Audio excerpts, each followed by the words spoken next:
So as I said, I was invited to do a potluck, and I told people, no, I don't do drugs. But they said, no, it's more like a dinner party.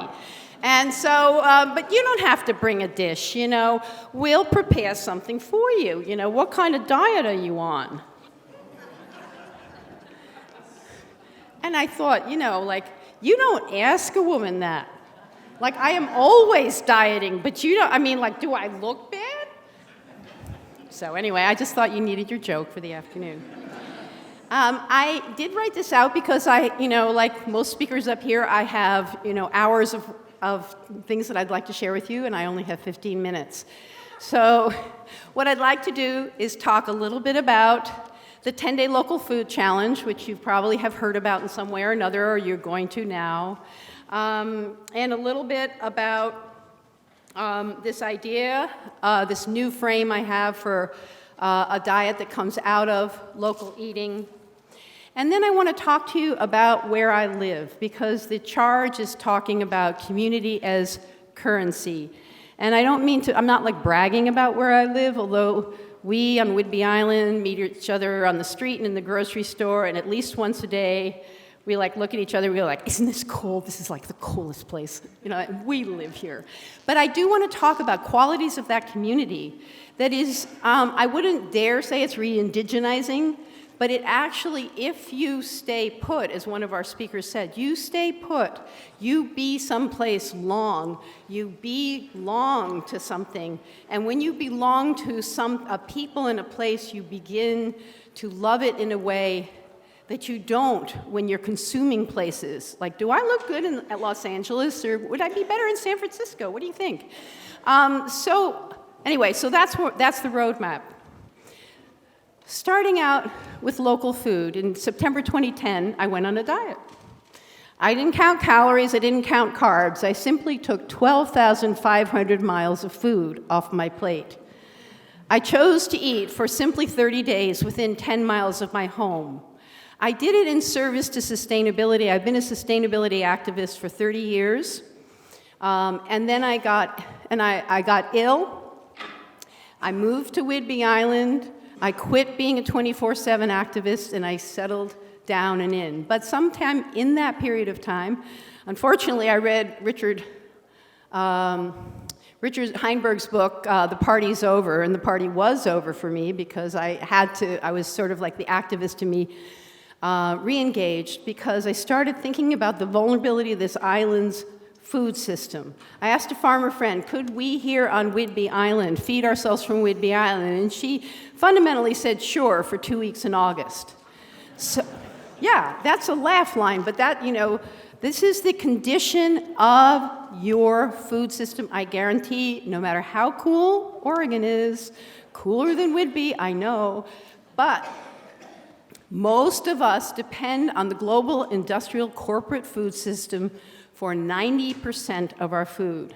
One of the people who did the 10-day local food challenge at the end, she wrote me and she said, local food is all the buzz, and 90% of the time it's a lie. So anyway, I decided I was going to test the sufficiency of my local food system by doing this 10-mile diet. And I said to the farmer who was primarily feeding me, I said, we'll blog for food. So I had 25,000 words at the end of the month. Eventually, that became the book, Blessing the Hands That Feed Us. And one of the things I discovered was that not only did I transform myself as an eater, but I transformed my relationship with the systems that feed me. I went from being an anywhere, anytime, anything eater in the vast food courts of the world, where we don't have to lift a finger really, except for, typing at our jobs to earn the money to buy the food. But we really have, most of us, I know you're an exception because you all grow your own food, but the other people who are outside this building have no relationship with the food that we eat. We just expect it to be there at all times, in all places. That's the world we live in. So this experiment revealed to me both the hidden treasures of my food system and also the insufficiency of my food system, the gaping hole. Somebody today was talking about knowing your farmer, but basically it's not about knowing your farmer as some sort of pleasant experience if you remember to go to the farmer's market. It's that your farmer has issues. Your farmer is not making money. There's very few farmers who do not have... Almost every farmer has to have off-farm income in order to survive. Your farmers are farming in a situation where they can't afford land. Young people want to farm. People are aging out of farming. The average age of farmer is 57. We have so many barriers in the food system, in our food systems, to actually being able to fulfill on the idea of eating local food. And up to and including where I got when I was investigating this is, we really have to question private property if we're going to take a look at feeding the people. So I did this diet, and I called it relational eating because I had an experience one day halfway through the diet in my backyard where I realized I no longer think that food is in the store. I think I'm an eater, and food is arrayed all around me, and most of it I have no idea what it is, or I don't have the competency to bring it to me. It was a vulnerability, but it was also a sense of profound belonging. Like my life depends on my life flourishes if my place flourishes. So that became a commitment to my place and to relational eating. There is no such thing as a lone eater, even though it seems that way when you're in front of the refrigerator at 9 o'clock at night with a spoon in your hand eating leftovers. It seems like you're alone. But we are all relational eaters. We are all eaters in context. So I published the book and went out on the road and told my funny stories. And people started wanting to know, how did you do this? I mean, how can I do this? How can it go from being Vicki as a funny story to something that people is actionable? So last summer, I created this little game. And I believe that sustainability is meant to be lived. It's not meant to simply be talked about. It's not meant for me to stand up here and you sit there. No, we got to dig in. So here's the game. For 10 days, I say in harvest season, but you can pick any time, eat food grown within 100 miles of your home. Oh, no, I can't live without coffee. Okay, giving yourself 10 exotics, foods from afar you can't live without. Come to our website. I think some of you have the little cards, localfood.org. Come to our website, take the opening survey, find out, just report on who you are as an eater. And then do it, join the Facebook group, tell your stories, and take a survey at the end. It is a collaborative learning process. Nobody knows how to do it. Failure is as good as success. So that's the 10-day local food challenge. And what we found out is, at the end of it, when we did our surveys, barriers are people don't know how to cook. They don't know what to do with their CSA box. Not you out there. Those people don't know how to do it.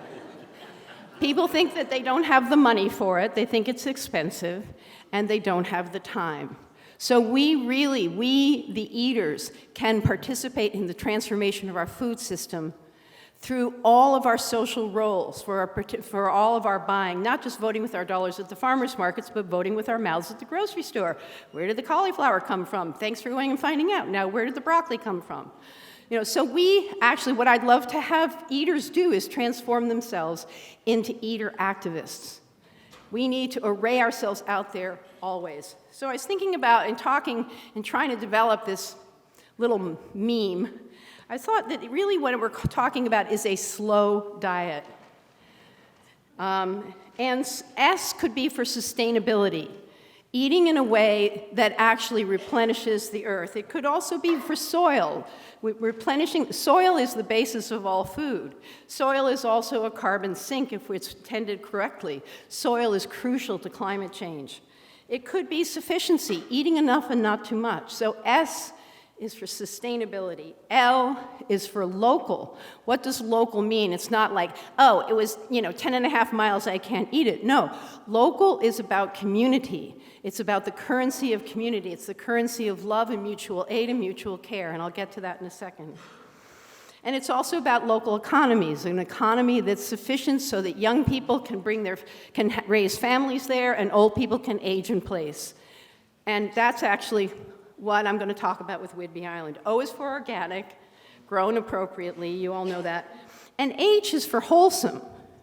that it's actually nourishing. It's also for whole, that it's whole food that you actually participate with in cooking. And it's also for work, whose hands brought you this food. What is their life like? So it becomes a justice issue also. So it's like a question of a slow diet, sustainable, local, organic, and wholesome, and work. Okay, so, and in fact, just by the way, I did lose weight. But, so I want to now talk a little bit about my place on Earth and on Whidbey Island and how this local food challenge, this one I did, turned my attention to belonging there. And when I moved there, and when I was ill, and I moved there, and I'd given up, all my social roles. And the first thing I said is, this feels like high school, because it was a place. The place itself holds a diversity of people in a container of wholeness. I used to joke that I may be the village idiot, but I'm their village idiot. And it's also being in a container like that, and being there for now 10 years. What I've discovered about belonging is that if you belong somewhere, if you commit yourself to a place on earth and a people who live there, whether you like them or not, they sort of know your business. They're polite in not telling you that. But it's a place where you experiment and fail and pick yourself up and are reabsorbed into the community. There is no away in a place like that. You are part of it, and you're actually, the capacity of your community to know you and forgive you is the community knowing itself as a community. These are qualities. And I used to call where I live in a town of 1,000 people, and it's sort of about 3,000 people orient around this little town center called Langley. I used to call it co-housing without the meetings. And when I first got there, being a global activist, I thought there's a lot of things that could change in this place, and I know how to do it, So and I remember asking somebody a ridiculous question of who's in charge. Like, who do I go talk to with my big ideas, which I now know completely comes out of privilege, that thought. But it turns out it's an organism. Nobody runs this joint. So you have to be part of it. You have to allow yourself to be known. You have to whittle away your ego. You have to allow yourself to move with the community. And I know a lot of people with big ideas who come on the island and they try to do their big ideas, and everybody goes, well, they'll get over it. And until you belong there, until you become a participant, and you chat in the market, and you meet people in the post office, and you go to the parties, and you go to the street dance, and you participate in the festivals, and you bump into each other at the farmer's market, and you go to the community meeting. And until you do those activities, you're not really wearing the community like yourself. So basically, staying put and becoming a useful, loving, failed, quirky person becomes the way you identify. It's such a funny thing to try to explain this experience, because I really do think it's like recreating what's been lost. And a part of it is simply staying put. And if you do this 10-day local food challenge, you will start to bond with your place like you have never bonded before, because you are depending on it for your very life. I realized I'd never lived anywhere because I'd never lived from there. I had worn everything like decoration. I was so privileged that I could move around in that way. I have 1 minute. So I just want to talk briefly in my last minute. We have a food bank, and 25% of the families on the island in a year eat from the food bank. We all know that it's not there but for fortune. It's that at some point we're all going to cycle through need, and we're all going to cycle through capacity, and that's how it is. And I